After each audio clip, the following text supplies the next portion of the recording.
আসসালামু আলাইকুম নজরুল ভাই, আপনাকে কে বা কাহারা কী জন্য হামলা করছে এবং তাদের কেউ কি আপনি চিনতে পারছেন কি না, একটু আমাদেরকে সংক্ষিপ্ত আকারে যদি বলতেন তাহলে আমরা এটা তাদের বিরুদ্ধে আইনানুগ ব্যবস্থা নিতে পারতাম আর কি।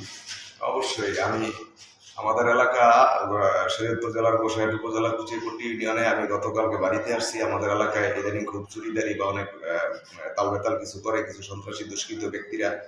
আমি আমার রাজনৈতিক জায়গা থেকে, একজন নেতৃত্বের জায়গা থেকে এগুলোর প্রতিবাদ করা অবশ্যই আমার দায়িত্ব। সেখান থেকে আমি সেই গরু চোরের বিরোধিতা করছি। এটা হলো আমার প্রথম অপরাধ। এবং আমাদের এলাকায় বিএনপি পন্থী কিছু নেতাকর্মী, যারা দুষ্কৃত নেতাকর্মী, যারা কিনা ওই যে ড্রেজার থেকে শুরু করে গরু চুরি থেকে শুরু করে বিভিন্ন অপকর্ম করে থাকে এবং তাদের বিরুদ্ধে থানায় অসংখ্য অভিযোগও আছে। আমাদের গোসাইট থানার ওসি শেখ মহোদয়ের সঙ্গে আমার বেশ কয়েকবার এ নিয়ে কথা হয়েছে, যত ধরনের অপকর্ম আছে। তো কালকে হঠাৎ তারাবির পরে আমরা এই গরু চুরিটার ব্যাপারে আমাদের এলাকার লোকজন এবং আমাদের সহযোদ্ধা নজরুল গাজীর সঙ্গে বসে আমরা নাইকার আলাপ করতেছিলাম।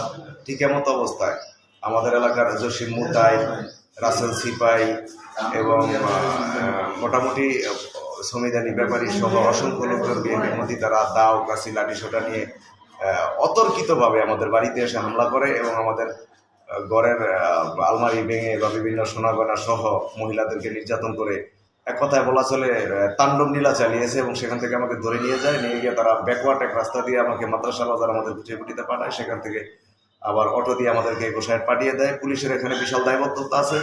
আমি পুলিশকে দোষারোপ করবো এখন পর্যন্ত, কেননা তারা ওইভাবে ভূমিকা পালন করেনি। সেজন্য আমি জাতিকে বলবো যে আমার জন্য যেন সবাই দোয়া করে। আর রাজনীতি যেহেতু করি, অবশ্যই অন্যায়ের বিরুদ্ধে প্রতিবাদ করব। শুরু করেছি, শেষ অবশ্যই ইনশাল্লাহ করব। আর দেশের যেন কোনো দুষ্কৃত না থাকে। এখনো পর্যন্ত আমার দাবি যেন কোনো চোর আর উৎপত্তি না হয়, কোনো চাঁদাবাজ, কোনো সন্ত্রাস, বালুদস্যু, ভূমিদস্যুর জন্য দেশে তৈরি না হয়। তার জন্য শেষ মুহূর্ত পর্যন্ত লড়ে যাব, তাতে যা হবে ইনশাল্লাহ। আমি বিপিনুরের আদর্শে করা সৈনিক, আমি আমার নেতার আদর্শ নিয়ে বাঁচতে চাই। ধন্যবাদ সবাইকে। আসসালাম।